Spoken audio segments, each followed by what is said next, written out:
Good evening, everybody. Welcome to this week's edition of Rivalz Race Chat. My name's Clinton Jeffrey. Along with me is my co-host, always Adam Ross. We got a great show lined up this week. Glad you could join us, and welcome to the show, Adam. Is that hat leather? No. It looked like the sheen on it, the way it almost looks like a leather cap. It almost looks really classy. It does look really classy, but the leather would outclass you. But I like that you wear your Strickland's GMC hoodie. That's a nice hoodie. I do it for Rick, man, and we got some great news coming on for Rick. We're going to extend that deal, I think, and we'll get that announcement out shortly. But love our deal with Strickland. Super proud that they're with us. Love everything to do with the iRacing world also. And just good partners, man. And let's talk quickly about how that's a quick lesson in math, Adam. And I know we got Matt Weaver standing by, but our Pace Truck deal is how all those deals should come together. And I'm sure we talked about it on the show, but, I don't want to speak too much about Rick Strickland business, but basically they are buying the truck at a discount from GM, if I understand it correctly. We get to use it for the summer, a brand new truck. They sell it at the end of the year for basically the money they end up giving us in the sponsorship. They get all this free stuff and advertising and promotions for basically zero. We get a new Pace truck and a lot of money to give to our drivers for basically zero. So it's just a great relationship. So that's how they should all go down. But without further ado, we've got Matt Weaver with us, and we bring Matt in right away because I know he's been on the line. Thank you for joining us, Matt. We appreciate you being here. And there's a few things we want to talk about that Adam and I, in our conversations and in our group, I'm sure we all have that kind of around our virtual water cooler. So many things have gone down in the NASCAR world, Matt. And I have to admit, I didn't know what a big celebrity you really were when you started coming to visit us a couple months ago. I'm watching the Dale Jr. download, and he's referring to your column in his show. So I was like, shit, Matt's the real deal. And not that we didn't think you were, but it was awesome. So glad to have you with us. No, I appreciate you guys. I'm a racer first and foremost. So when someone says, let's talk racing, I'm here. So let's get after it. And Clint, not to take away, Clint, that Matt Weaver is a big deal, but I think it sometimes can show you how close the gap is between the upper echelon of the sport and the weekend warriors, right? There's not that big a gap. And the reason I say that, someone like Dale Jr. is interested in what goes on at local racetracks, just like Matt Weaver is. So you can be at the Daytona 500 one day, but my bet is within 5 days of that, you were probably either at New Smyrna or Volusia or both, enjoying some short track racing as well. There's not that huge divide, except maybe in the size of some of the people's bank accounts. Well, let me add to that a little bit, because this is actually a favorite topic of mine. I think right now, both within specifically just NASCAR, so I'm not talking IndyCar, IMSA, any other sanctioning body, but I think when it comes to NASCAR, and I wrote about this in the Athlon magazine preview edition back in January, over the last 2 years or so, and it goes back much further, there's a widening gap between NASCAR and racing. And I think that NASCAR leadership has kind of admitted that to a degree. I think that their pursuit of the most exciting show possible has kind of permeated into everything they do, whether it's the television presentation, the broadcast, the package, the partnership with Barstool. I think they've gotten away from trying to be the best motorsports product they can be. And I'm not saying that's the wrong choice, but I think they've pretty much made their bed in being a show, an entertainment product. And where I'm getting at as it pertains to racers, there are two camps anytime that I go to a NASCAR race, and I'm not going to call anyone out, but I recognize when I talk to someone, whether it's a journalist, whether it's a crew member, a driver, whatever, I either kind of label them into two different categories. You're either a real racer or you're just a NASCAR person. And I know that's going to be awfully polarizing, and that's going to probably piss off some people. But I think there are two distinct camps in everything in the NASCAR community right now. And you know who is a racer based on where they go to, where they're at when they're not at a Cup Series venue and who's not. No, and I think No. that's fair. I don't think you're disrespecting anybody. I think it's a fair assessment. It's not unfounded, wouldn't you say, Clint? No, I mean we fight this a lot of times. You got guys who are just fans, and then you've got the ones who actually live the sport. And I think you go to a place like Daytona for the first time, and you kind of spot those guys. It's easy to tell the super fans away from the real guys. But I mean, I don't want to get that. We've got a lot of cool stuff to talk about, Matt. Though, first off, the Clash being retooled to the road course. What's your thoughts on that? So I'm still processing. Like I know I'm the guy that always has the hot take. I've always got the answer or an opinion. I have so many different opinions and feelings about this. On one hand, something needed to be done about the Busch crash, or the Busch trash, as I called it earlier this year, because it's not just a one-off. It's become increasingly that way over the last couple of years. It's not a points race. It's their throwaway car, and the drivers are going to treat it as such. There were some people saying, well, the racing at the end and the crashing, that's fine, but it took 60 laps to get to the final 20 to do it, so it should just be a 20-lap shootout, and then everyone can start crashing immediately, which I think is stupid from a racing standpoint. And beyond that, television's not going to agree to a 20-lap race anyway, so you can't do that. So then that takes us to the road course. I think NASCAR fans are increasingly hungry for more road courses, more short tracks. They used to have the short track on the backstretch. They called it the battleground for the battle at the beach. The grandstands are no longer there, so you can't do the backstretch, super stretch, short track race anymore. So I guess that leaves us the road course. The problem with the road course race is, I don't know if they're going to keep it open to pole winners, but if it's a 16-car road course race on a 3+ mile road course, they're going to get spread out awfully quick, and I'm not sure that circuit, the Rolex circuit, is going to generate the kind of show that you see at the Charlotte Roval, Watkins Glen, and Sonoma, because those places are a lot more compact. Certainly Sonoma is a lot more technical, harder corners. So I'm not sure if that's totally the right answer, too. I said it during the ARCA East race at New Smyrna. I said, screw it. Let's have the Clash at New Smyrna. But, of course, that's not realistic either, I guess, because it's not a multi-billion-dollar facility. So I don't know. Like, I know I'm the guy that always has the answer, the opinion. I have no idea. I guess we're going to find out here in about 11 months. My take on it is, okay, so I took my wife for the first time to Daytona this year after watching it on TV. We got there on the Tuesday, so like from my perspective, how my speed weeks was, especially, I may be a diehard, and I agree with what you say. Once the cars get spread out, it may be tough to watch, but I like the idea. As a guy who watches the Rolex every year, never been to it, the idea of seeing the cars actually go around a road course and an oval, I think that's exciting for us to get a look at it. But I can't disagree with what you're saying about the product for the racing. And also what you said earlier about making racing the priority. I mean, that's one thing we've always tried to do at Oshweekend, is keep the racing authentic, and the rest will follow. Adam, I know you and Spencer were talking a lot about the 500 needs work too. So what are your thoughts on moving it to the oval or the road course? Move the 500 there. Move the whole Now week you're there. just talking crazy. My issue with the Daytona 500, and I love it. It's one race that I watch at I miss a lot of races. Sometimes I'm at other races, short track races.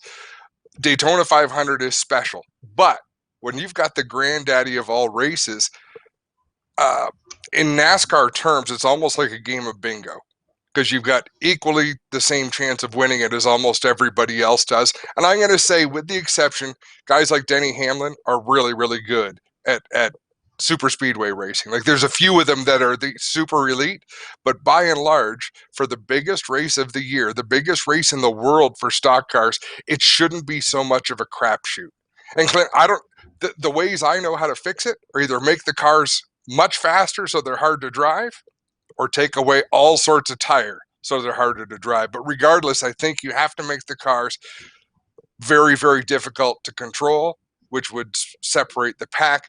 Leave those decisions up to people that are smarter to me. But what I struggle with internally is knowing that the Daytona 500 could very easily be won by Reed Sorensen. It just the way that race could unfold. And that shouldn't be the case for the premier race of the year in the world of stock car racing. Matt, what are your thoughts? I agree with Before I you, but chew I Adam don't up. think that I don't think that we're at a spot to where we can change it. I mean, that's the Daytona 500. The Daytona 500 takes place on the Super Oval. It always has. It always will. But from a racing integrity and from a racing ethics standpoint, I totally agree with you. Super speedway racing isn't racing. It goes back to what I said earlier about the difference between presenting a race and presenting a show.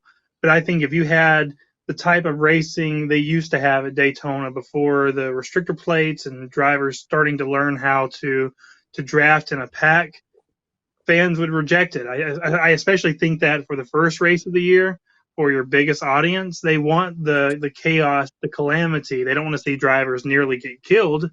That's the unfortunate byproduct of what we saw at Daytona. But I think they want to see chaos. I think they want to see Corey LaJoie running inside the top 5 in a go fast car at the end of the race. They want to see attrition, and they want to see the side by side finishes, the last lap passes.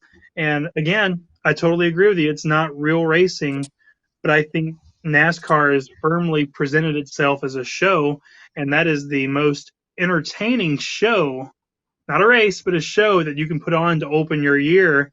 And it probably is going to generate the most amount of storylines and narratives heading into the rest of the year. So I think this is where we are. Now, to your point, and I've wrote this before too, I would make the case that I would have the Daytona 500 be the super speedway race, and then you make the second race is now the fall race. It's not the firecracker anymore, but the old firecracker, make that the road course race. But they did it with the Clash, so I don't know. I think they're okay with the It's that- chaos, like you said. You know, the fact that anybody can win it seems to be all right. I mean, we went to Syracuse with all our viewers for many years, Adam, and the racing wasn't exactly great, but it was the spectacle of it. And take another page from your book, it's the same for everybody. You know, everybody knows what they're getting when they go into that deal. And I do think, you know, it's probably the race where you have the most casual fans who are there because it's the Daytona 500. Take, for example, the Kentucky Derby. I'm not a horse person. I don't know shit all about the sport, but I still want to go to the Kentucky Derby. So they probably got a lot of people there who are okay with just, you know, the way it works out. I'm okay with that. I'm excited to see the Clash moved, shaking it up. I'm always good for new stuff, right? I've got a question. Yeah, go for it. No. So it's the Great American Race too, right? So like I can justify it being what it is because to me, and this is how I've made peace with it. I'm not a fan of super speedway racing. I don't think it's real racing. I don't like the fact that we nearly killed someone this year, but I can acknowledge it for what it is and say that it's representative of the American dream. Anyone can build a car, and if you make the race, anyone has a shot to win it. I mean, again, Corey LaJoie Go Fast is a great driver in mediocre equipment, and by virtue of attrition and making the right choices, he had a chance to win the race on the last lap of the Daytona 500. So to me, that's the Great American Dream. It's the Great American Race. So it is what it is.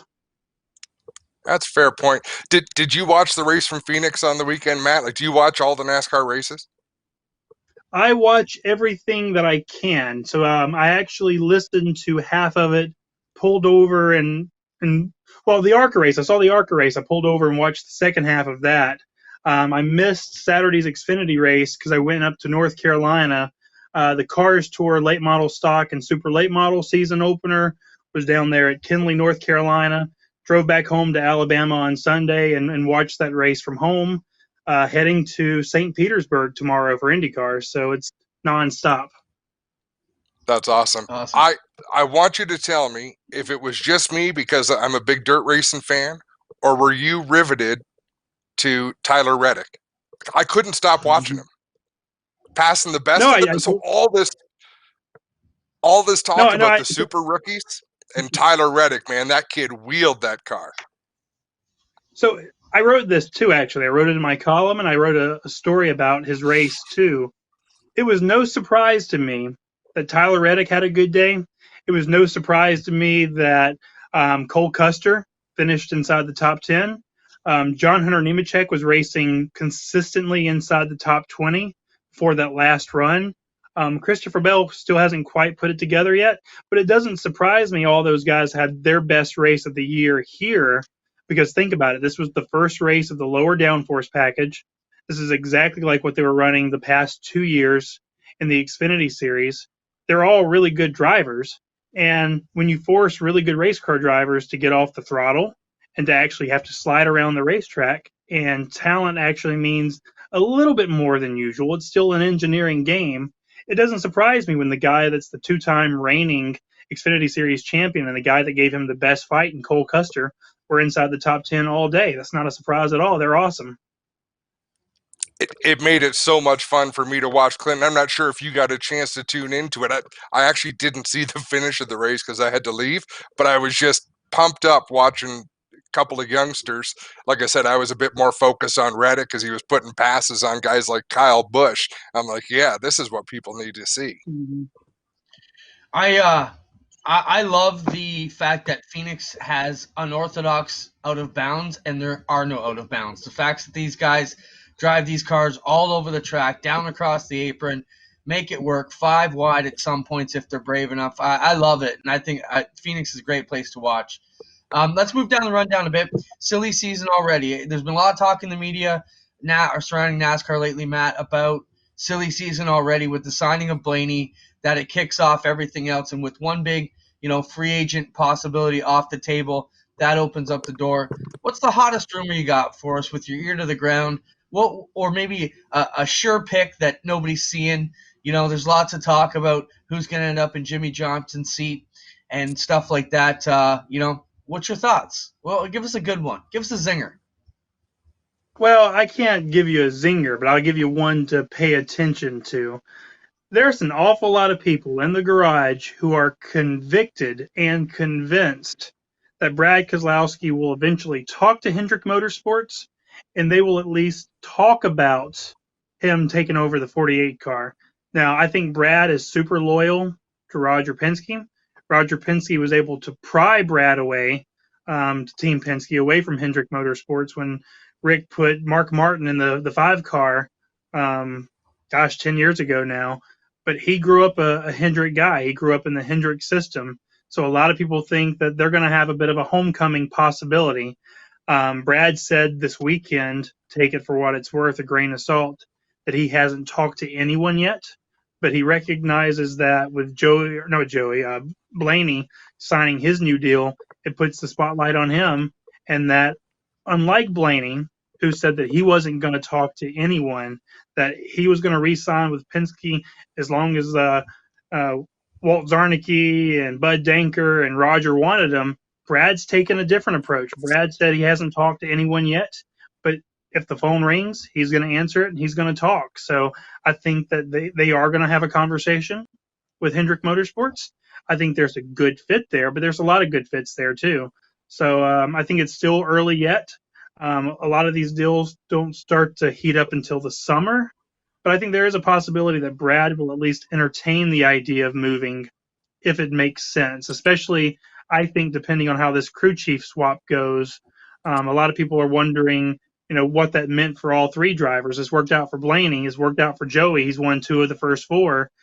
Brad, not so much. So if Brad continues to struggle a little bit, I say struggle. He's been in the mix. But if he doesn't win, I think that makes the conversation with Hendrick a little easier to say, what can you offer me? Well, it's supply and demand, right? Yep. Where's Kyle Larson going to end up, in your opinion? Does he stick it out with Ganassi? I guess it's his year to negotiate for more dirt. I'm thinking he probably wants an open-ended. Like when we've dealt with Kyle in the past couple of years, it was we got told he had 25 dirt races he could put on his calendar. It took us about 2 years to get into that mix. Then he came to Osh Weekend, and then we didn't have the race the year after because of our parking lot issues. But we're back at it now. Where does Kyle Larson end up? I think it's going to have to be somebody who's going to let him have whatever races he wants. Yeah, and he said earlier this winter, Chili Bowl, when I talked to him about it, he said that his dirt schedule will be very pivotal in what he decides to do and where he decides to go. Currently, Chip gives him 35, give or take more or less, dirt races. I think that's a really good number. Rick Hendrick has traditionally not allowed his drivers to do any of that, so I think that could be a deal breaker there. On the other hand, the Race Team Alliance purchased Speed51.com, the short track website, and that's part of a larger initiative by all the Cup Series team owners that they're going to try to do a better job of reconnecting to what we call grassroots racing. So, maybe Rick Hendrick, as part of the RTA, budges on that a little bit. I'm sure they're going to talk too. But at the end of the day, just my gut, this is 100% speculation. I think he's got a good thing going at Chip Ganassi Racing. I think with the new Cup Series car, there is the potential that Ganassi will be able to close the gap towards the front a little bit better than what they're doing right now, although they're pretty close. I mean, I know Kurt Busch has been a little bit stronger with Matt McCall as his crew chief. I think that, it wouldn't be a shock to me if he stays at Ganassi because Chip moved mountains to get him there when Toyota had him pretty locked down, but couldn't find a spot for him. Chip said, come sign with me and I'll give you a pathway to Cup immediately. And Kyle has not forgotten that one bit. Matt, for viewers who are just joining us, tell them where they can pick up your column and a little bit about where we can find your work. Matt's one of the outstanding auto sports writers down in the South and follows all the racing. If you're new with us, Matt, where can we find your articles and your work? Yeah, I'm all over the place. So I guess the best place to find me is on Twitter at Matt Weaver AW. My NASCAR, IndyCar, sprint car work can be found on Auto Week, and my short track pavement, late model, modified, the NASCAR Pinty Series coverage, you can find that on Short Track Scene. So there ain't no off season here. There's no winter. I've been nonstop now for about 10 years, and I'm not slowing down. Awesome. Let's talk quickly about the Pinty Series. You mentioned the Pinty's race. Adam and I, we're always wanting to know who the people want to see at that race. So we're asking our viewers now, who would you like to see at that race? Matt, before we let you go, we'll jump into the media regurgitation with Mike Mallett, who's coming up next, Adam. But Matt, thanks for being with us. Who do you want to see at the Pinty's race when you come up to visit us at Osh Weekend this summer? Maybe somebody who's not on the roster now, outside, who you're thinking about? Oh, man, that's tough because I would pick anyone from any kind of dirt background, but probably guys who aren't going to do it. I mean, obviously, I think of Bell immediately. I don't know if you guys have talked to him yet. Bell doesn't like driving stock cars on dirt. He doesn't like running late model style cars. They don't have enough power for him, but he's a given. Donnie Schatz. I would love to watch Donnie Schatz in anything. I finally got the chance to watch Donnie run a midget at Chili Bowl this year, the third time he's done that. First time I've seen it in person. Anyone that's got a big personality, anyone who can help sell the race, sell tickets, generate clicks for my website. To me, it doesn't matter. I think obviously Herm and Stu coming on board are big gets, big personalities, a lot of success. Guys of that ilk, that to me is the number one thing. Can you make people care, make people want to buy tickets, and read my coverage? All right, thanks, Matt, for being with us. Appreciate it. Anytime, guys. Matt, yeah, thanks so much. We'll talk to you soon. Oh, I love that guy, Clint. I like it because we can just bring him on, and for 20 minutes he gives us riveting stuff that you and I can just sit back and throw the odd fishing line out there, and he reels us in. Oh, super exciting. Fran made a comment on our YouTube. How does Matt feel about scrapping stage racing? Are NASCAR doing away with stage racing? Well, that's news to me. We'll have to get Matt on in a couple weeks and go back over that. Fran, get us your questions together. Well, we got Mike Mallett will be joining us soon, I think. Yeah, he and I have been talking on the little chat here that we've got inside the VMix panel, so he's throwing some jabs at me. His camera's off. Oh, Mike looks better with the camera off. Mike, turn your camera on. All right, so we'll wait till we get Mike. Adam, big announcement this week.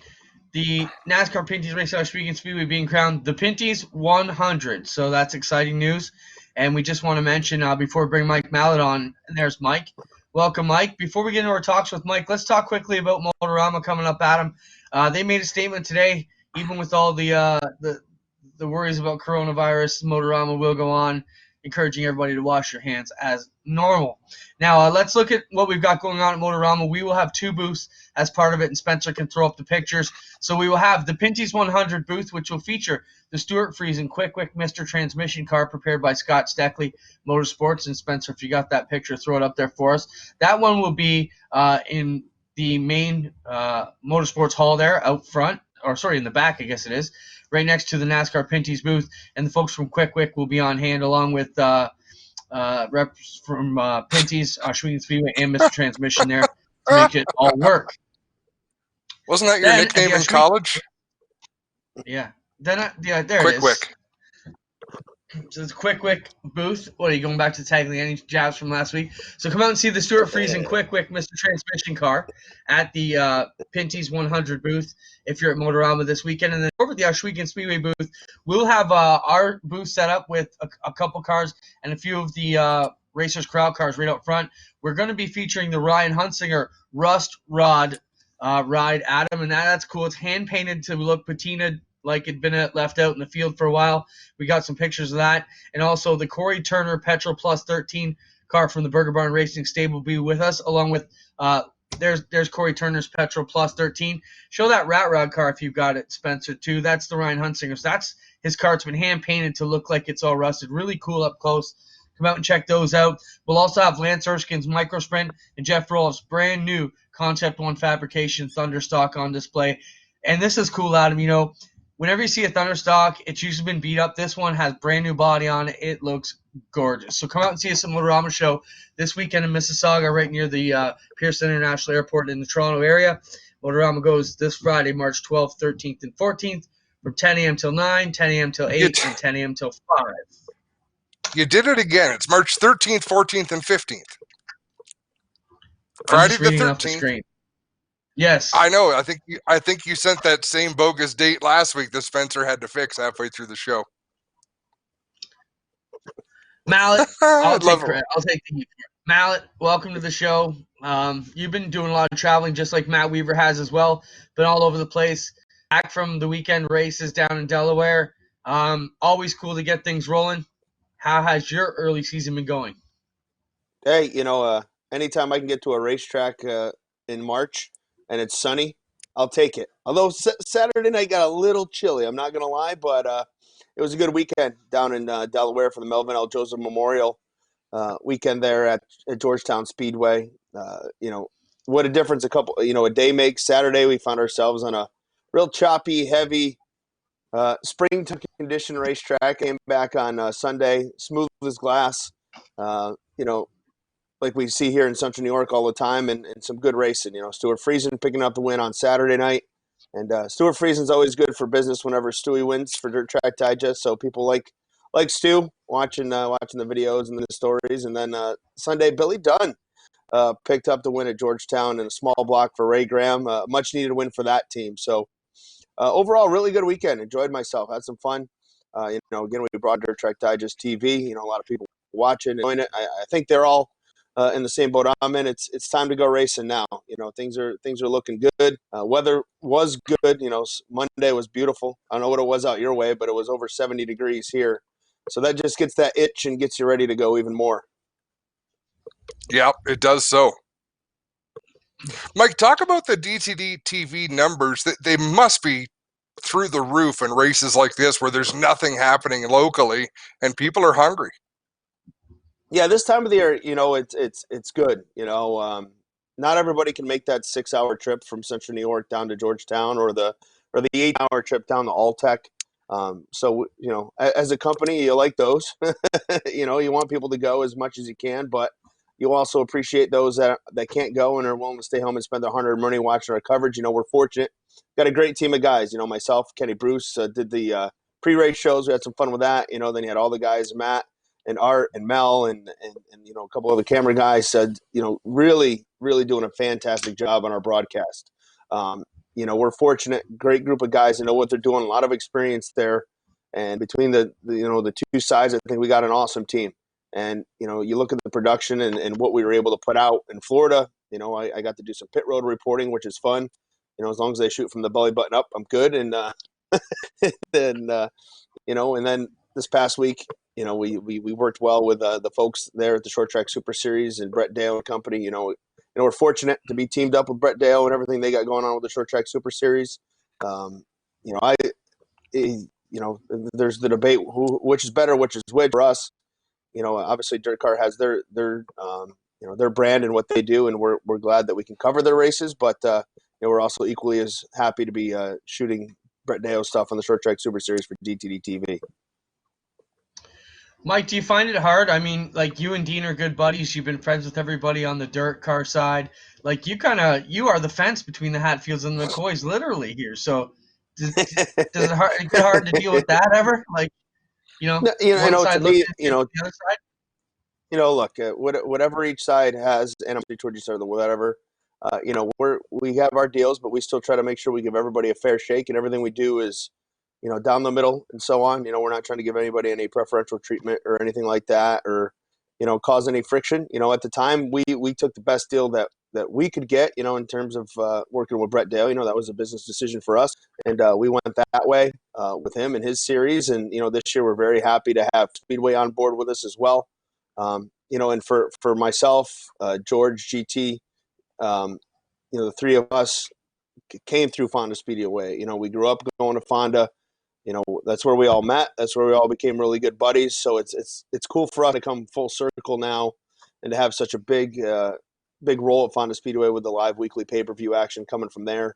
So it's really neat. Again, would we like to do more? Heck, I'd like to have both series, to be honest with you. I mean, that'd be really good for us. But, right now we have what we have. We're happy with it. And, we'll still cover Super Series stuff. We'll still write about it. We'll still go to those events and, try to do a little bit of everything. But, hey, business is business at times. So we'll be happy again to work with Brett Dale. We recently signed a long-term contract here during the off season. So that's, very good for us. And we're happy about that. And who knows what the future holds. But right now, that's what we got. So we'll take it, we'll smile, and then we'll enjoy. If you're just joining us, folks, this is Rivalz Race Chat. We meet here every Tuesday at 9 p.m. Next week, we'll have a special edition. Adam will be on vacation. I'll pick up some videos down at Motorama, and maybe we'll call Mallett and our friends back to help us out next week. Let's talk quickly about Fonda. You mentioned it, Mike. They announced today an absolutely free Friday program. That's pretty cool that they're going to have a race and let everybody in for free. And it's not just a joke show. It's a big modified race. That's pretty awesome. And Brett never fails to push the envelope a little bit further up the hill. No, I mean, that's what Brett does. You look at what he's been able to do at Fonda, free shows, $5 shows, dollar nights, all those different things. And, for me, again, as I mentioned, being a Fonda homer, I'll even call myself that. It's where I started racing. It's where my parents met. So I think it's ingrained in me. To see Brett being able to do at Fonda Speedway, what he's able to do, bringing the fans back, bringing the cars back, and doing all those great things. I mean, again, I'm happy for him. I've been friends with Brett a long time, so that makes things a little better. But to me, it wouldn't matter who it is. I always make the joke. In theory, it could be Satan running the place, and I'm probably still going to have a soft spot for it and still do everything I can to promote it because it's still Fonda Speedway. It's still that place where I race a niche, and any chance I get to go back, I always do, and I love it. And it's very, very cool to see what Brett's been able to do there and how he's been able to bring fans back. We were able to cover the Fonda 200 weekend, and that I remember that race as a kid being one of the biggest races on the schedule. And end of last season to have that race come back and have it end the way they did with Matt Shepard and Stuart Friesen battling it out. I mean, it couldn't get any better. So Brett is definitely not afraid to push the envelope. We know that with the things he does. And this is going to set up a pretty huge weekend for him with it being a Friday, Saturday, of his championship weekend. The only thing I don't like about it, that's my Knoxville Nationals weekend. So I'm going to have to leave it to the boys to cover because I'll be out in Iowa for 10 days. But I can always watch it from the infield while I'm watching the Knoxville Nationals. So I guess it'll work out. Speaking of Knoxville, if you're just joining us, the Rivalz Elite Pro Division is at Knoxville. That's their heat number 2 gridding in the lower right. Once we complete our program here, we'll turn it over to Brad and Steve Ovens with the call of the race for the Rivalz Elite Pro Division tonight at Knoxville. Adam, that season's got to be winding down. They only got a few weeks left there, don't they not? Yeah, their season ends in April, so we're getting down towards the end. No doubt about it. Alex Bergeron's kind of walking away with the championship battle, but there's still a lot of money to be won, Clinton, so every position matters. I just want to throw out a quick jab here. You mentioned Alex Bergeron, sprint car driver in the virtual world, taking a shot at the SS. Down in Quebec, I got another message this week. Burt Transmission has come on as the sponsor of the Quebec Crate Nationals this summer. You can pick up more information about that at cratesprintquebec.com. Cratesprintquebec.com. And those will be the 602 crates, like the Strickland's GMC crates we run in our weekend. Super cool about that. And Burger Barn, of course, last week announced they will be the new presenting sponsor of the Canadian Crate Nationals as part of Sprint Car Nationals weekend. Let's look at our Burger Barn video of the week now. This was a unique deal, Adam. You want this one up? The bone stock crash in the infield? Citrus County Speedway. That's all you're going to say to set it up? Is just the name of where it happened? Dude, You know, show the I'll say video, it and for- then we're going to... It's nuts. Okay, hold on. That's it. This is insane.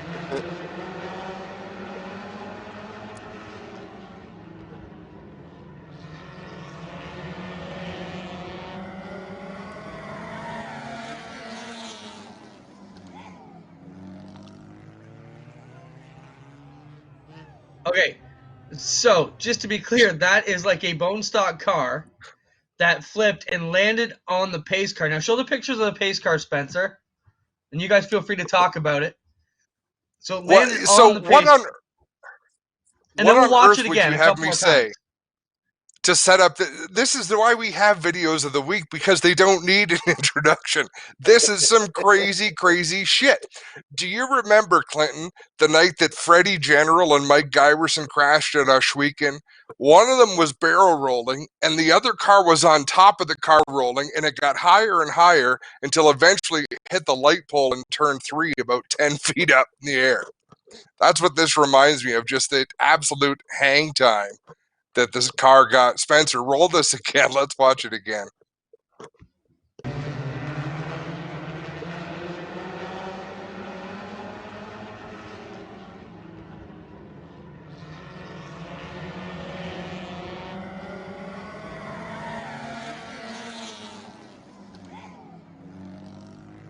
Okay, play it again, Spencer. What gets me is look at how far in the infield this guy is. Okay, so right there, stop it there, Spencer, if you can. Well, he's already in the, so let it go. He's in the infield now, and that is he's his way deep safest in the spot. infield. Well, you would think. It's just amazing how far this bone stock launches. I mean, that's some Dukes of Hazzard stuff right there. When you pause that, you say. should have had Waylon Jennings doing a voiceover. Just the good old boys. That would have been perfect. Oh man, I thought we were gonna at least hear the General Lee horn. Yeah, exactly. But that's why in all seriousness, you never turn your back at a racetrack. Doesn't matter where you are. Do not turn your back, because stuff happens in a hurry. And Clint, you and I have a conversation using Oshweekon as an example of think the safe spots are on the racetrack, and where that pace car was parked, I would have suggested is as safe a spot as protected by that light pole. Wait for the next race to come out, sit back and enjoy the show. But no, instead a pure stock landed on the hood.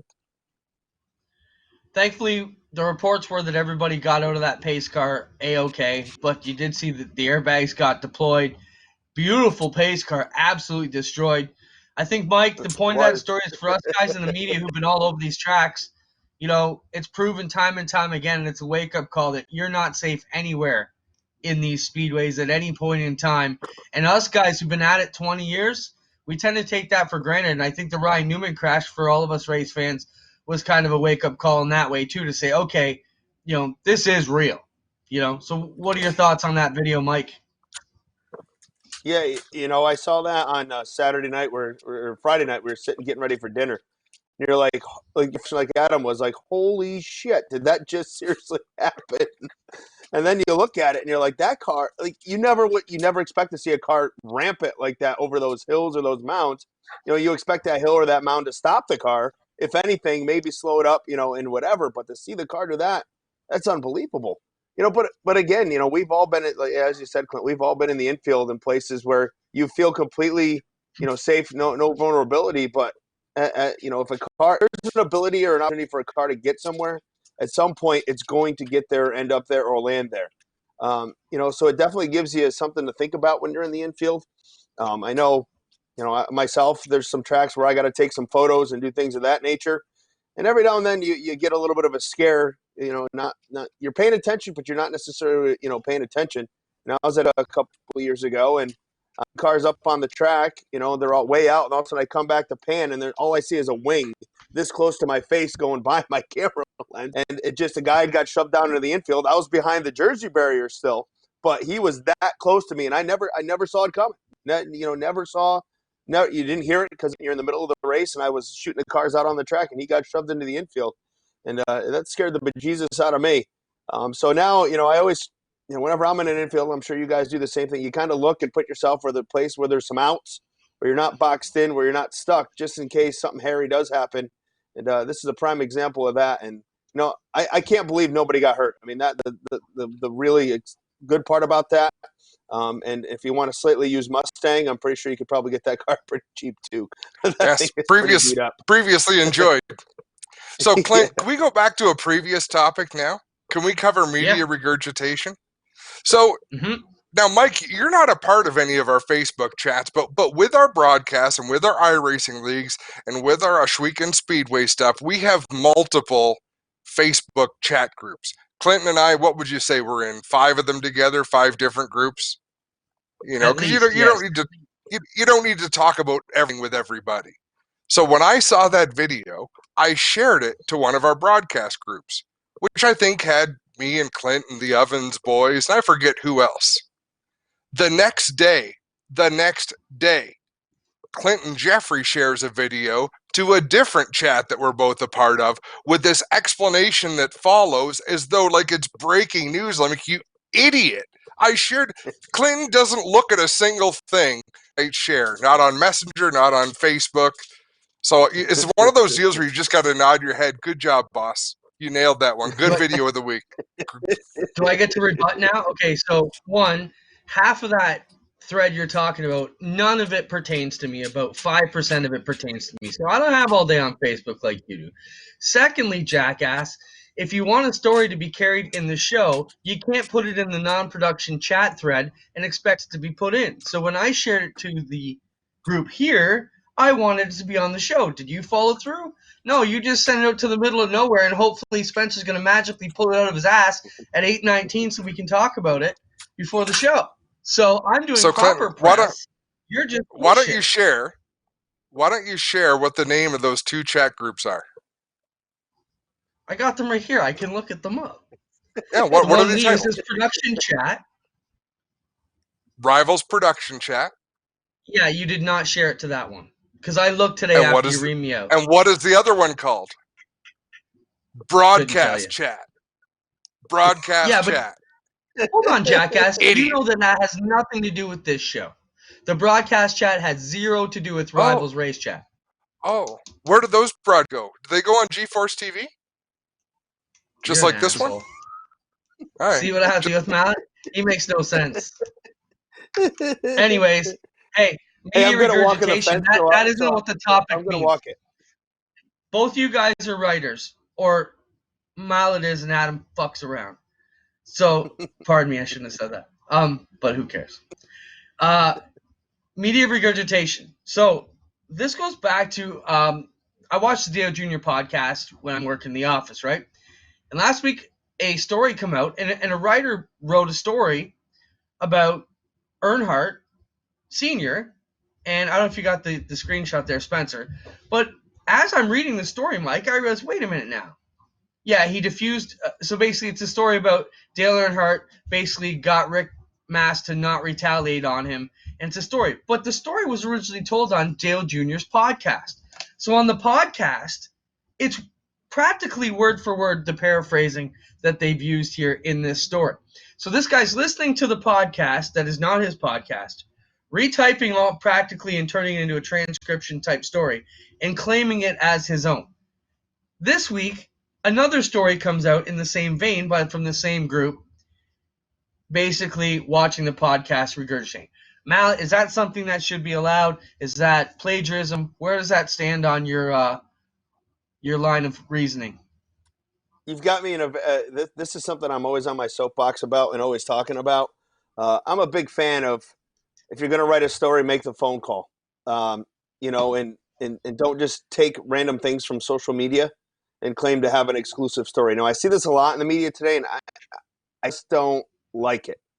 Maybe it's personal preference. I don't know. I just consider it clickbait. When you read something on Facebook or Twitter, for example, last week, I'll use us as an example. Matt Shepard announced that he was going to the Orange County Fair Speedway to compete weekly. He posted it on his Matt Shepard fan page, just a brief little blurb. There were some media outlets that took a screenshot of it and then put up a story saying Matt Shepard's running Middletown. Okay, thank you.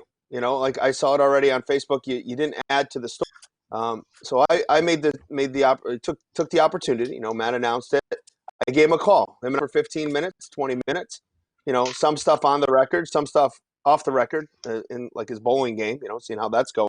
But we chatted. We got a story, and we had a story out. A couple hours after Matt announced what was going on.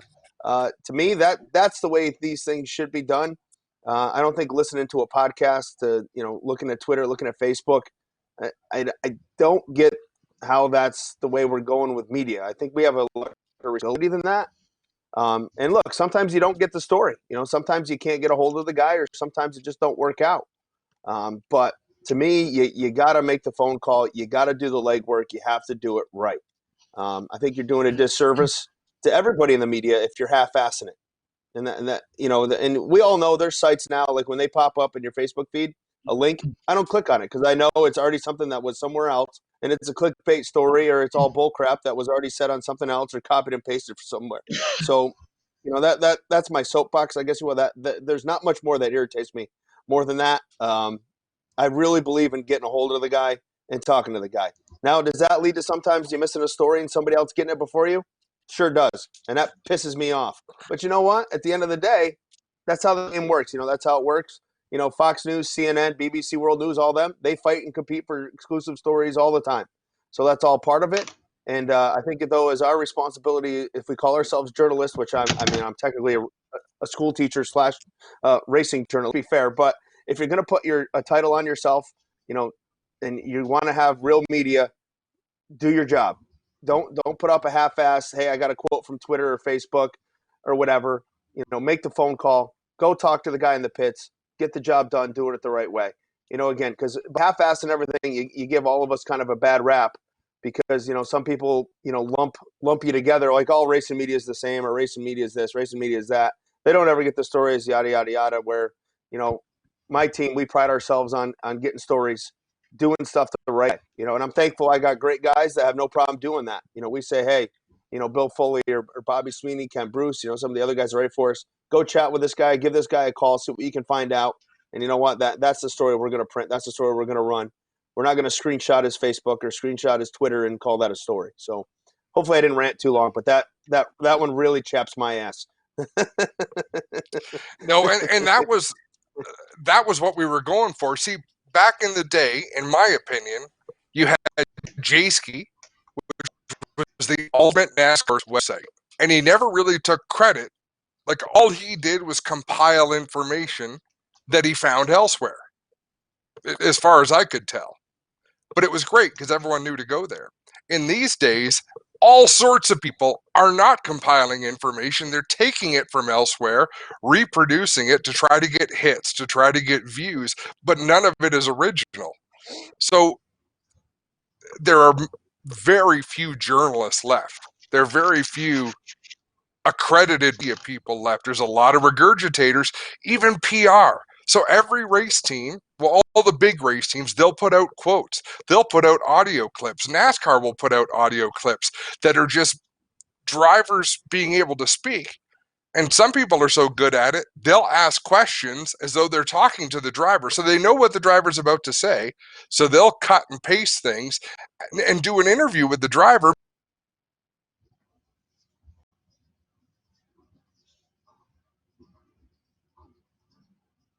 I lost you, Adam. I got no sound. Clint, you still got him? Yeah, just the last bit of that cut off. So pretty much what what Adam's referring to is we know there's some international media calls where, like Adam said, they just have the driver answer calls, and then some of these radio hosts, they go back and they recut themselves as they ask the question and basically turn it into their own type of broadcast. And it's just it's annoying as all heck. Once again, everybody, Rivalz Elite Pro as long is as we're going on the on in the same bottom page with corner. that, Clint. Yeah, man, it's frustrating as all heck. So as we mentioned, the Rivalz Elite Pro is going on at Knoxville. Adam, you with us? Did we lose you there, buddy? I think his screen might have frozen. So the next topic we want to talk about is we've got a new segment going on with Check Your Balls. Spencer, you got that picture? So, Mike, check this out. This is a picture that was shared by somewhere on the internet. I don't know where it came up, but it was a good point and a good wake-up call to all racers to check your towing equipment. So look at it. You got a trailer hitch here that's got a hairline crack down one side and a pretty good gap on the other. That thing is ready to drop your race car in the middle of the interstate or QEW, wherever you're headed.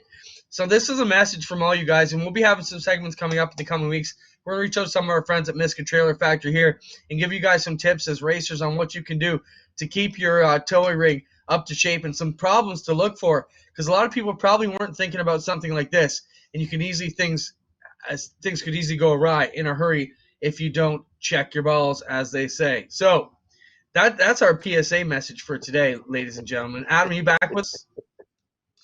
I think I am. Issues. I don't know. I think the ports on my computer are starting to give up, so I might jiggle my cord. I lose connection. But you're already on say, vacation, Adam? Pretty much. If you play with it too much, you go deaf. Isn't that what they said? Oh, you go blind. That's what it was. Yeah, something like that. Well, that's all the show we got for you guys. Thanks for joining us, Mike, tonight. Thanks for joining us, Matt Weaver, earlier tonight. Adam's on vacation next week. Anything you want to say? First off, Matt, before we send you off into the darkness, it's all yours, buddy. Yeah, what's your racing message? This weekend is the Syracuse Motorsports Expo. I know you guys got your show out your way, but if you're in the Syracuse area looking for something to do, we've got the Expo Saturday and Sunday, and of course some indoor racing here as well on Friday and Saturday. So if you're looking for that racing fix, come on out, have some Dirt Track Digest and Dirt Track Digest TV. We'll have a booth right by the door. We even got a race car on our booth this year. I'm real excited about that. Good buddy Gerald Hurlbert got his car lettered up a little bit for us, help us out. I've known JR for 15 years, so it took a 30-pack of beer, but I was able to get my name on a sale panel. So he's going to have his car in our booth, and we look forward to seeing everybody this weekend. We'll have some koozies that we're going to hand out and some information about Dirt Track Digest. So hopefully we'll see you there. But if not, hopefully they're out by you or they're at a car show somewhere. Just whatever you're doing this weekend, support your local racing endeavors. Give back, go, have some fun, enjoy it. And racing season will be here before you know it. Send us some koozies north of the border, eh, Hoser? Thanks, man. I think I can hold on to a couple for you, Adam and Clint. Thanks, guys. Mike Mallett from Dirt Track Digest being with us again as usual, giving us the take on the Central New York and pretty much dirt circuit from around. Thanks, Mike. Adam, we get ready to wrap things up here. We've got Rivalz Elite Pro happening at Knoxville tonight, and we'll get set to turn things over to Steve Ovens with the call of the race as they are set to go here to wrap up their program at Knoxville. The A-Main will be coming up shortly. Anything you want to mention before we get going? I want to mention everybody, don't forget, come and join us at Motorama this weekend, not just to see the cars we're bringing to the show. I mean, when I looked at all those pictures, we've got the Stuart Friesen car and the Burger Barn cars with the Huntsinger stuff, Roloff's car. It kind of got me in the mood, Adam. I'm excited to get to Motorama this weekend and see all our racing friends and get some good action going. Should be awesome. I wish I could be there. I enjoy the show. Some of the jobs I've done there, Clinton, have been, it's stressful sometimes up on that stage when you got about 80 people you need to interview and you're not sure what the hell to say. But I do miss going to the show and seeing the people. But it'll be opening day soon enough, and I can't wait. Yeah, the Short Track Night of Champions kicks off Saturday night. So if you're a champion, we'll see you there. If you're not, we'll see you over the rest of the weekend. Come on out and check us out at our Schweeken Speedway. We will have our schedules ready, free posters for the kids. So come on out and see us. We'd love to see you talk racing. We'll see you next week. Thanks, everybody, for being with us. We'll turn over now to Brad Ovens producing the Steve Ovens Called. Knoxville is where they are tonight for Rivalz Elite Pro.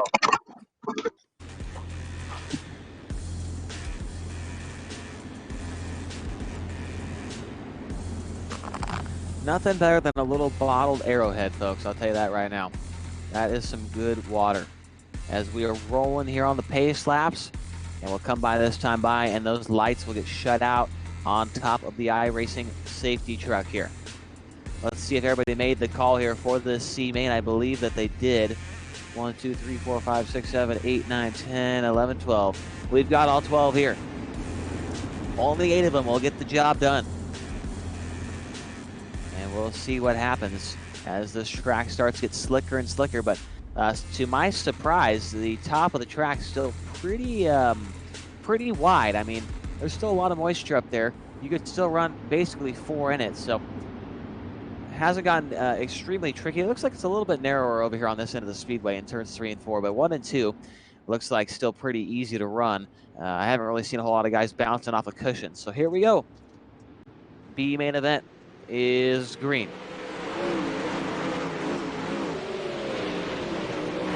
And jumping out to the early lead will be the 52 car of Jesse Costa, followed by Ryan Beagle in second, Alan Downey third, and side-by-side park. Oh, we got one upside down, 2 cars upside down. GT Smith and Larry Moody, and their race will come to an end. So tough break there for those 2 drivers. We're down to 10 left, fighting for 8 spots. Still Jesse Costa up front, side-by-side battle for the second spot between Downey and Beagle. Downey working the inside hub, and Beagle up on the top side trying to sell some t-shirts to He Had Me. Now, as the Downey takes the lead, now he's looking, takes the second spot. Now he's looking for the race lead. Downey's got something figured out on the bottom of the racetrack. I told you folks it would come in. Downey is slow rolling the bottom right now in the 31 car. He's going to take the lead off turn 4, 3 wide for a second as the second and third place cars get together. Costa and Beagle get together there. Nearly ruin their chances of making the main event. Beagle continues on in the third spot. Then Kevin Hanley, Jonathan Short, and Dakota Kuhn. These guys are all over each other down the front straightaway. 7 laps to go here in the B main tonight. Downey on the bottom, making it roll like a champ right now. Then Beagle, then Costa, then Hanley. Now the cushion's starting to develop down there in 3 and 4. You can see these guys kind of wobbling, doing the Scandinavian flick on the top of the track. You can tell they're trying to straddle the cushion, trying to get the right rear on it, as it looks like the 110 of Hanley has lost several spots into turn 3. Kevin Hanley goes from 3rd to about the 7th position in one corner. The 110 dropping like a boat anchor right now. And he is now on the bubble block for a transfer as Billy Rowley goes by. Luckily for them, though, they've got a full straightaway lead over the 9th place car of Shane Pierce. So if they could just stay nice and smooth, they will transfer straight on here to the A main. Looking back up front, still a good battle for the race lead. Alan Downey committed to the bottom, and Ryan Beagle committed to the top of the racetrack. Now Beagle runs the middle, going to try and diamond it off the corner, but not enough momentum there as Downey pulls away a little bit. 3 laps to go. Beagle got some speed right there through the center of the corner. He'll have a run down the backstretch, pulls even with Alan Downey entering turn number 3. Ryan Beagle's really got something working on the top side of the racetrack here. 2 laps remain in the Rivalz Elite Pro Series B main event tonight at the Knoxville Raceway. Now Beagle drops the 12 car down to the inside, nearly gets into the back of Alan Downey. No need to push the issue here. As long as they finish 1-2, they will start, I believe, in the 9th row together, side by side, for the feature. And it's turn number 3. They go one more time. Two more times. Wow, and look who's entering the picture. Dakota Kuhn, the 95 car, has got something going as Beagle bounces off the front stretch wall. Dakota Kuhn might win this thing here. Dakota Kuhn from out of nowhere is about to try and take second as he hits the wall. Hang on to it, Dakota. Oh boy, all he had to do was make one more corner and about lost it there. And coming off turn 4, it's going to be Downey with the win here in the B main. Alan Downey with the win, Ryan Beagle second, then Dakota Kuhn, Kevin Lovey's, Jonathan Short, Billy Rowley, Jesse Costa, and Kevin Hanley will finish up in the 8th and final transfer spots of tonight's feature. Shane Pierce, Rick Scott, GT Smith, and Larry Moody will have to try again next week. And next up will be a warm-up session, but I believe we usually take a commercial break. So I think we've got about 5 minutes before the feature starts. Going to take a short commercial break here, and we'll be right back for the 35-lap main event for round number 16 of the Rivalz Elite Pro Series here from the Knoxville Raceway tonight.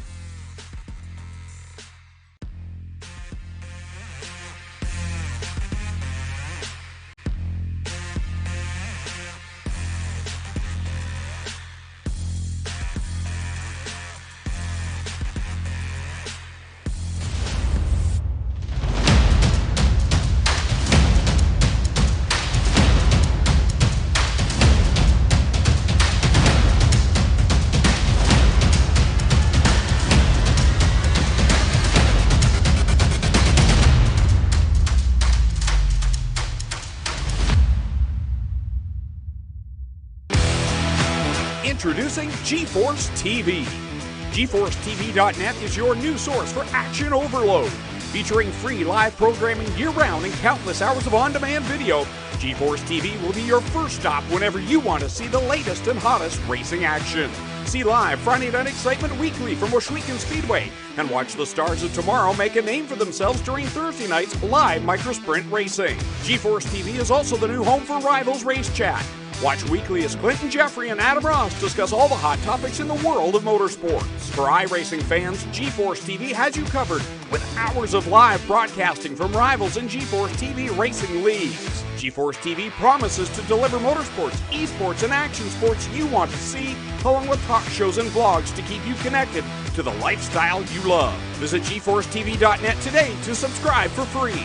Sit back, hold on, and feel the G's on GeForce TV.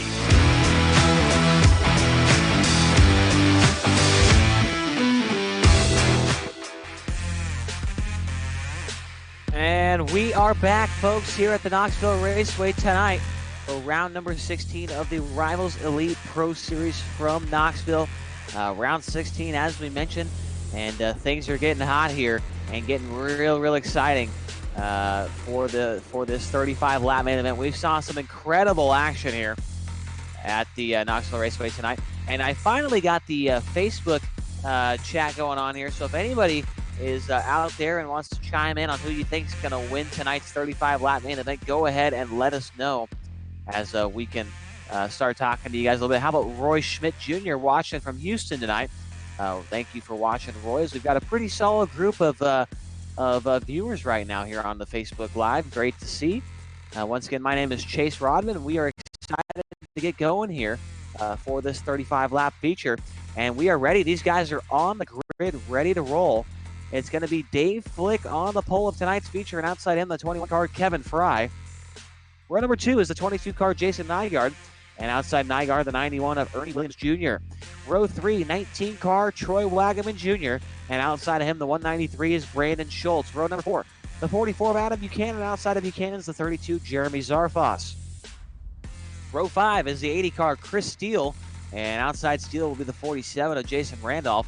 Inside the 6th row, rolling off from 11th, the 15 car Michael Sheridan, and to the outside of Sheridan will be the number 5 car of Donovan Ross. Row number 7 is the 97 of Brennan Lacey, and the 11 Chad Cote. Row number 8, 30 car will be Stephen Goldner, and outside him is the 51 of Jeffrey Barker. And then the drivers from the B main, which will include Alan Downey, Ryan Beagle, Dakota Kuhn, Kevin Lovey's, Jonathan Short, Jesse Costa, Billy Rowley, and Kevin Hanley. So it looks like all 24 guys have made the call here to race in tonight's A main event. Looking over back here at the Facebook chat, and we've got Benjamin Newman saying he's got Billy Rowley has a shot at this feature. Man, that's a bold take there, man. He is deep in the grid. If Billy Rowley wins this race, I will follow him on Twitter. I will do it. Okay, that's all I'm saying. If he can win tonight, he's getting a follow. We've also got Austin Vanderpool. Let's go Kevin Fry. Well, Kevin Fry's got the best seat in the house outside the first row here, so definitely looking pretty solid for him. Pace cars off. The Rivalz Elite Pro Series from the Knoxville Raceway, and green flag is out. We are racing. 35 laps on the board. Jumping out front will be Dave Flick with the early lead, followed by Kevin Fry and Ernie Williams Jr. running in the third spot. They work on the turns 3 and 4. Everyone kind of migrating to the bottom of the racetrack if they can. Ernie Williams Jr. first car on the top, looking to the outside of Kevin Fry for the second spot, side by side to turn number 1. Kevin Fry on the bottom, Ernie Williams Jr. on the top side. Side by side for second down the backstretch. Williams a little bit cattywampus off the second corner, but able to gather it back in. Working lap number 2 as Williams kind of finds the cushion there through 3 and 4, and he's going to drive right by the 21 car of Kevin Fry. Now sets his sights in on the 56 car of Dave Flick. Ernie Williams Jr. coming after him down the back straightaway. Williams to the outside of Dave Flick for the race lead. Flick's now going to kind of drive into the middle of the racetrack. It's going to cost him through the slick, and there goes Williams to the race lead. Ernie Williams Jr. to the lead now on lap number 4. And Ernie Williams Jr. on the ragged edge. That car is bobbing back and forth like crazy right now, trying to hang on to the handling on that thing. But it is working for him right now. Looks like Dave Flick is committed to the bottom where it's a little bit safer down there, and you don't have to worry about hitting the wall and hitting the big cushion. Dave Flick still runs second, then Brandon Schultz in third, then Jason Nygaard in fourth. Nygaard with a huge run down the backstretch. He'll look to the outside of Schultz and Flick into turns 3 and 4. Here comes Nygaard to the outside. He's got second. 2 for the price to 1 and 3 and 4. Jason Nygaard to second. The double deuce is up to the second spot. Jason Nygaard absolutely ripping the ragged edge right now. And he is tracking down your race leader. Nygaard last time by 3/10 faster than Ernie Williams Jr. Third spot is now Brandon Schultz as he's migrated to the top of the racetrack. Now he goes back to the bottom 1 and 2. Nose to tail for the lead off to turn 2. Nose to tail for the race lead off turn number 2. What's going to happen here is the turn number 3. Williams, you can kind of tell he's cutting the corner off a little bit. He is not very comfortable on the top of the racetrack as Jason Nygaard enters in right on the cushion, as does Williams that time. Here comes Brandon Schultz. Brandon Schultz is making headway on the bottom of the racetrack right now. Kind of showed the nose that last time by to Jason Nygaard. Brandon Schultz trying to keep that left rear tire in the moisture off turn number 4. We've got a 3-car battle for the race lead on lap number 9 here at Knoxville. Williams with a little mistake right there on the top of the track and 1 and 2 might have tagged the wall with the right rear. The top 3 have now broken away from Dave Flick and Troy Wagaman Jr., who completes your top 5. Here comes Schultz once again. Schultz pulls even with Nygaard. Brandon Schultz up to the second spot. He's definitely got it now. That last time by Nygaard was credited with second to start-finish line. Now he gets back behind down the backstretch into turn number 3. What a great battle for the second spot. Already 10 laps in, making 11 laps into this 35-lapper. The guys at the Rivalz Elite Pro Series putting on an incredible show here tonight in Knoxville. Jason Nygaard now has gotten his composure back, has moved back into the second spot, has cleared Brandon Schultz, and trying to set his sights on the 91 car of Ernie Williams Jr. Williams, after making that big mistake a couple laps ago, has kind of gathered himself back in here and is making consistent laps. Nygaard a 10th better that last time by the start-finish line. Trying to see whose car. Oh, Williams. Oh, man, he just dang near wall rode that thing off of turn number 4. And Nygaard closing in just a little bit more now. Somehow Williams, even with the mistake, was a hair bit better than Nygaard right there. These two are running identical lap times. Nygaard definitely going to have to push the issue here if he wants to get by Williams. This next time by the start-finish line will be about halfway, 15 in, and about 20 laps to go for Ernie Williams Jr. Now Jason Nygaard trying the bottom of the racetrack, testing the waters out down there. trying to see how that Team ABR number 22 car works. We'll check the lap time this time by, but it looks like visually the 91 of Williams has driven away from him. Williams has pulled the wing back into the trunk a little bit and is kind of running the middle of the racetrack in the slick stuff. Nygaard definitely falling off the pace on the bottom of the racetrack, 18.743 to Ernie Williams, 18.466. Third spot is still Brandon Schultz, but he's nearly out of the picture in the 193 car. Troy Wagaman Jr. is now coming into the picture behind Schultz in fourth, and Dave Flick currently hangs on to fifth. Big mover of the race so far is Billy Rowley as they just wrecked behind the first caution of the race is out. And we've got a big wreck at turn number 4. Chris Steele is flipping. He got hit by Kevin Hanley as well as Ryan Beagle. But getting the worst end of the deal there was Chris Steele, and he was upside down. Wowzers, we went 17 laps there. Just at the halfway mark here in tonight's Rivalz Elite Pro Series main event. And we saw some fantastic racing here. Let's head back over to the Facebook chat. We've got Craig Dunn saying that Brendan Schultz will be tough to beat, and I agree, man. He was pretty darn good on that those first couple laps. Jason Kuto, sorry if I said that wrong, man. Jason, I don't know. Kuto, he said, this is awesome, man. I agree. These guys are putting on a heck of a show. And Benjamin Newman said 13 laps in, and Billy Rowley is up to 13th. But I'm thinking that was a couple minutes ago when you posted that, and Rowley is now up to the 10th, 11th spot in about 17 laps here. So Billy Rowley definitely looking for the Hard Charger Award here tonight if they have one in Knoxville. So working under lap number 19 as they come across the stripe. When we go back green, there will be 15 laps to go. As they get in, it looks like a double file restart. That's going to definitely help out Jason Nygaard. He will get the preferred groove going into the first corner if he can get a good restart here. Ernie Williams Jr. down to the bottom. He is your race leader. Brandon Schultz in third. Wagaman in fourth. Dave Flick. And then Michael Sheridan completes the first 3 rows here. Pace truck's off. Let's see what happens. Final 15 laps of tonight's Rivalz Elite Pro Series round number 16 race about to be determined. Ernie Williams Jr. on the hammer and into the top of the racetrack in turn 1. Nygaard straight up there as well. Brandon Schultz tries the bottom of the racetrack in 1 and 2, and it kind of works for him. Not everybody really had their momentum built up quite yet, and Schultz was trying to take advantage of that as Nygaard is closing in on Williams a little bit down the front straightaway. Look at Williams kind of cheat the entrance to the corner. Nygaard sticks it right on the top, and the yellow's out once again. Caution is coming out. Not sure who it's for here. Let's see if we can quickly find out. Uh-oh, I hit the wrong button here in my iRacing server, and I might be taking me a couple more seconds here to figure out who just wrecked. Let's take a quick peek here. And not quite seeing anything yet on who wrecked. There it is right there, a little bit of contact between the 21 and Kevin Fry. Yep, Kevin Fry went around. And the number 21, a tough break, man, as he started outside the front row.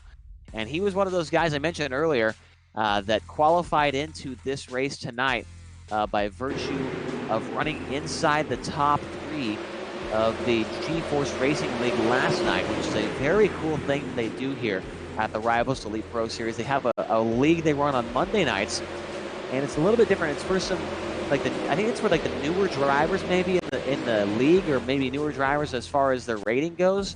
And they all race, and those top 3 finishers they get to run in this Pro Series, which, as far as I know, is the top series for this league. So very cool thing that they're doing, and Kevin Fry was making the most of it by winning a heat race earlier on and starting second, but ultimately getting involved in that last accident there.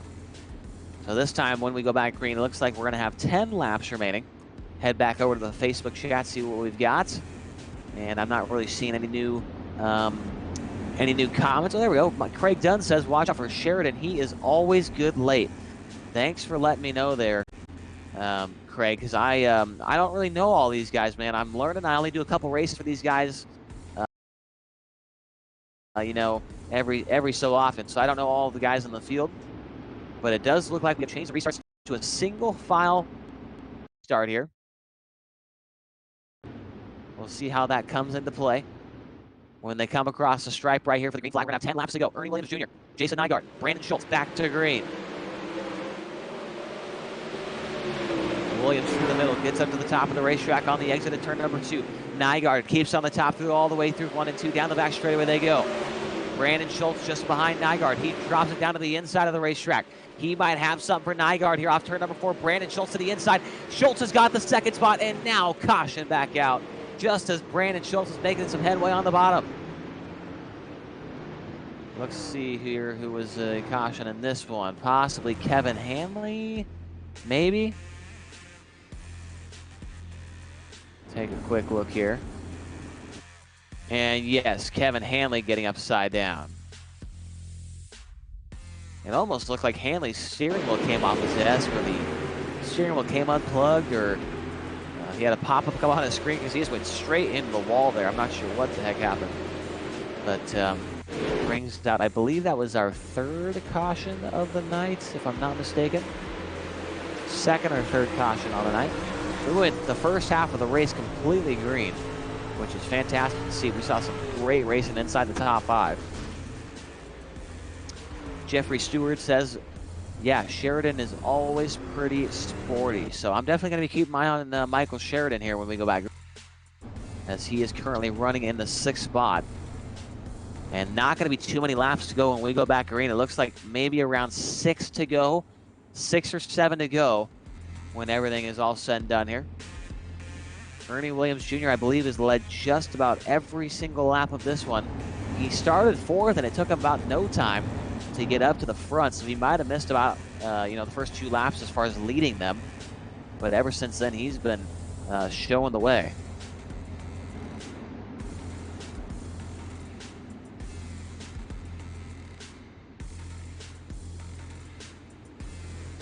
All right, so yes, looks like 6 laps to go. Ernie Williams, Nygaard, Schultz, Wagaman, Flick, Sheridan, Zarfoss, Buchanan, Goldner, and Billy Rowley from 23rd up to 10th. Nice and slow pace. I'm keeping my eye on Brandon Schultz here when we go back to the green. There it is. 6 to go. I thought Schultz would go to the bottom, but he's actually going to go to the top and leave the lane open for the 19 of Troy Wagaman Jr. Wagaman down low, tries to run the bottom, but it's not going to work for him as Schultz goes back around on the outside. Now Schultz to the bottom in turns 3 and 4. He pulls up next to the 22 car of Jason Nygaard. Now Nygaard up to the back bumper of the 91 car of Ernie Williams Jr. 5 laps to go that time by the start-finish line, and here comes Brandon Schultz. Schultz and Nygaard both closing in on Ernie Williams Jr. Oh my, this is getting good here at the front of the field at the Knoxville Raceway. Ernie Williams feeling the pressure. He kind of falls off the cushion there off turn number 4. There goes the 193 car up to 2nd. And something happened to the 22 of Nygaard. Nygaard with a big mistake that last time by through 3 and 4. And it sounds like he might have bounced off the wall and gave up the 3rd spot. And now it is all Ernie Williams Jr. and Brandon Schultz as they come by this time by for 3 laps to go. Now here comes Troy Wagaman. Troy Wagaman Jr. has inserted himself into the picture. 3-car battle for the race lead here in the final laps of this one. Oh my, these guys are absolutely getting after at the front of the field. Look at Brandon Schultz put the bottom of the racetrack. He might pull up next to him. Nope, a little mistake off turn 4 that time. A little bit of a mistake right there for the 193 of Brandon Schultz, but he gets right back to it. He's going to pull up next to Williams down the backstretch, almost right here at the left rear tire. This time by 2 laps to go for Ernie Williams Jr. Can Brandon Schultz pull it off on the bottom of the racetrack here? He might have to throw him a slider here as they come down to the white flag the next time by. Troy Wagaman Jr. is right there as well. If these 2 guys get together, Wagaman in the catbird seat might be able to take advantage of a mistake, as Schultz is rolling the bottom like a champ right now. White flag this time by for the 91 of Ernie Williams Jr. Schultz has got to pull a cat out of the hat or something right here. As they work down the backstretch, what does Schultz do? He's going to drive it into the corner and run the bottom of the track. It's not going to be enough, though. Ernie Williams Jr. is going to come off turn 4 and win round number 16 with the Rivalz Elite Pro Series at Knoxville. Brandon Schultz, Troy Wagaman, Michael Sheridan, and Jason Nygaard will round out the top 5. And my goodness, those guys were absolutely wheeling it right there at the end. Brandon Schultz was rolling himself some hot bottom right there at the end of the race, and I thought that he was going to pull it out of the hat, out of his sleeve right there, pull something out of his jacket pocket in the last second, but just was not quite able to do so. And Ernie Williams Jr., flawless race, man. He did a great job, started 4th, and got the job done, man. He felt a ton of pressure from several different drivers and was able to, in the end, get it done. Jason Kudo says that was a great race, man. I agree. That was awesome.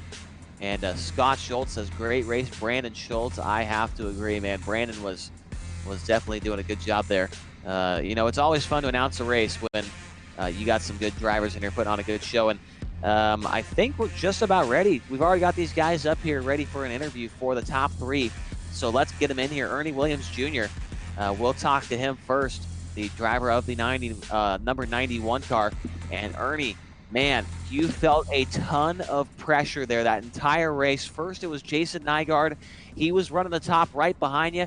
And then right there towards the end, the 193 of Brandon Schultz was really rolling some hot bottom, man. How did you hang on to that thing with all that pressure that was behind you, man? I mean, I probably would have folded up like a cheap lawn chair there towards the end. It's intense, that's for sure. You could hear him, man, especially entering the corner. I could hear him coming. I knew Nygaard would be behind me when he started beside me. I was in the room talking to him, so I figured he would be on my tail. There's a couple times I messed up, probably screwed him up a little bit. But, yeah, it was a good race. I didn't know whether I wanted to change my lineup there towards the end because, like I said, I started to hear him, getting all them cautions. I got out of rhythm, and I start hearing them cars. Like, man, I know that bottom's got to be coming in. I know it's coming in. I was just waiting for somebody where I could see him, and I never did see him, so I just kept running that line, and as long as I could hit the good dirt. There was not very much dirt out there on the track worth anything, but there was a little strip coming out of 2, and there was a little bit of strip coming out of 4, and if you could hit it, you could get on the gas a little bit, and that saved me pretty much having just enough momentum going down the straightaways to just enough to keep the lead for most of the race. Yeah, man. I mean, this track, every time in the sprint cars or whether it's late models, it seems like it is one of the more technical racetracks, whether you're running the bottom or the top. The way the cushion builds here, it just seems like it is so hard to find the right edge of it to see where you're not bouncing around all over the place, and it gets super narrow to run. And you can really tell there that you were kind of cheating the entry to the corner, trying to run the slick a little bit, and just kind of tell these people that are watching how hard it really is getting around this place. With at least you're running a 360, you don't have all the power of the 410, but it's still really hard to run. Absolutely. They just build up bumps, and like on the entry, especially here, is real bad to get one in going into 1, and there's one in the middle of 3 and 4. And if you can miss them and just get to the good stuff, it's good. But yeah, this track always, for some reason, you'll run a slider line today, then if we run it tomorrow, you'll be at the bottom or it'll be at the top. The track, it seems like it comes in 3 or 4 different lines, but the cushion is never like to tether yourself on the cushion when the track's like this is never a good thing. It's just too hard to run. It's too bouncy. So once it starts going all the way to the wall, because there's a few spots where you can run it, but like I said, most of the spots, they build up, and they're not just little hills, man. There's 1 and 2 that's probably tall as your tire. You can't hit that. You hit that, and your axles will break and stuff like that. So it's very technical. You got to find spots. Like I said, I seen that spot, them 2 little spots coming out of 2 and coming out of 4. And I just wanted to get to them as quick as I could, and right at the beginning to where I could get on the gas and be in that good stuff and be in the gas for as long as I could, because 99% of the track, you're not even, you're just half throttle, just trying to keep your car straight, kind of keep it from bouncing. And, you don't want to mess up, because, them guys that's running lower than you can definitely get by you in the tracks, because it's pretty even. I don't know how much he come for how back or how many times he was behind me or anything, but I could definitely hear somebody. I don't know who exactly what it was. Like I said, I know Nygaard, Wagaman, and Schultz was back there. But other than that, we needed to win in this series. But no, Bergeron's not here. I'm sure if he was here, we'd probably take second. But hey, he's here. He's not. So we'll take up the slack, I guess. Yeah, might as well take him any way you can get him, man. Who do you got to thank for putting you in victory lane here tonight in a very exciting race, man? Who do you got to thank? Black Diamond Motorsports. Let's thank the guys back there at the team. Put a lot of time and effort into this stuff to make them cars go fast. Thank all the fans for coming out and watching. Appreciate you guys. Appreciate the support and all that. You guys for doing the broadcast. Can't wait to go back and do it. Tim's Dirt Track Simulators with Tim Nichols, Drew Neal with the paint for the car. We're putting on Tim's Dirt Track Simulators on Facebook, putting on a deal down at Piqua, live event, paying $500 to win and $2,000 gift certificate for General Tire. So if anybody's around that area, come on down. Even if you're not, giving away $100 for the longest tow. So whoever travels the farthest automatically gets a $100 bill. So everybody gets paid. We're trying to have a little bit of fun. Not a lot of money, but the winner take home pretty good piece. But everybody gets paid down through the B&C, and we're going to have some fun this weekend. And like I said, man, I can't wait to go watch the broadcast, man. I know it's a good race, and I appreciate the effort you guys do. Well, we appreciate you putting on a show for us. It's always a lot more fun to watch when you got some good drivers like that. There he is, guys. Ernie Williams Jr., tonight's winner, round number 16 of the Rivalz Elite Pro Series. And second, this guy is who I really want to talk to, the 193 of Brandon Schultz, rolling him some hot bottom all night long. Brandon, congrats on the second place run there. Was the bottom just a little bit too tricky there to hit at the end? Because it seemed like those last two laps where you were pulling up next to him, you kind of just got on the throttle maybe a little bit too early or a little bit too hard, and kind of, spun the tires a little bit too much there. And in the end, that's kind of what cost you the victory here. Yeah, we just missed our marks a little bit, like you said, spun the tires a little bit. But I was pretty set on running the bottom at least late in the race. But we had so many green flag laps that fuel became a concern, and I kind of had to slow roll the bottom more than I wanted to. In the middle of the race, I would have liked to have went up top, but I just didn't want to run out. Absolutely, man. Well, I mean, you and Nygaard and Ernie there were just put on a really good show. Do you think that maybe do you think maybe that you could have maybe gotten by Ernie there towards the end of the race if you maybe didn't spin your tires? It seemed like you were. I wasn't really watching the lap times there. I was just too busy watching you kind of inch closer and closer and closer. Do you think you might have had something for him there towards the end if you didn't make those mistakes? I don't know. Maybe I would have needed for him to make a little bit more of a mistake, because I know the top was tricky and so was the bottom. So it was kind of like whoever's going to make a mistake first, the other guy will capitalize. So yeah, it would have been tough to get by Ernie. Ernie's good. He's consistent. He knows what he's doing. He doesn't make a mistake too much. So to run second to him and be right there with Nygaard it's always a good night. Absolutely, man. Well, I see you got quite a few sponsors on the side of that 190 car. I'm sure you want to thank them as well. Who are they?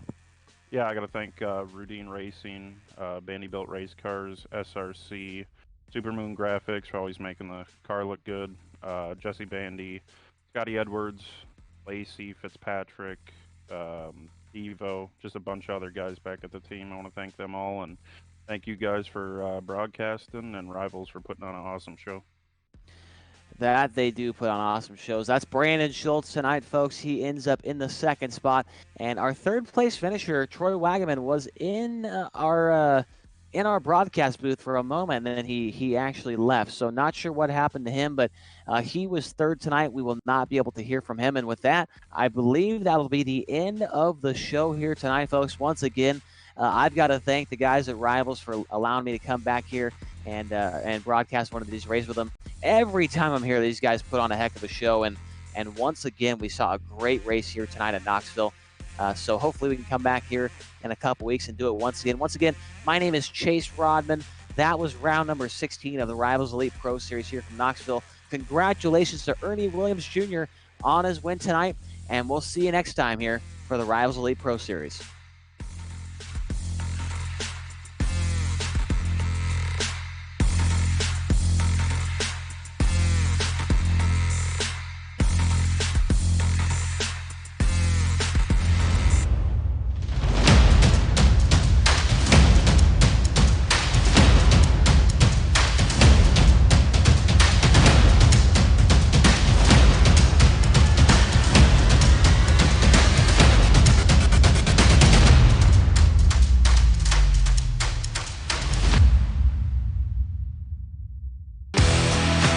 Introducing GeForce TV. GeForceTV.net is your new source for action overload. Featuring free live programming year-round and countless hours of on-demand video, GeForce TV will be your first stop whenever you want to see the latest and hottest racing action. See live Friday Night Excitement weekly from Washouican Speedway, and watch the stars of tomorrow make a name for themselves during Thursday night's live microsprint racing. GeForce TV is also the new home for Rivalz Race Chat. Watch weekly as Clinton Jeffrey and Adam Ross discuss all the hot topics in the world of motorsports. For iRacing fans, GeForce TV has you covered with hours of live broadcasting from Rivalz and GeForce TV racing leagues. GeForce TV promises to deliver motorsports, esports, and action sports you want to see, along with talk shows and vlogs to keep you connected to the lifestyle you love. Visit GeForceTV.net today to subscribe for free. Sit back, hold on, and feel the G's on GeForce TV.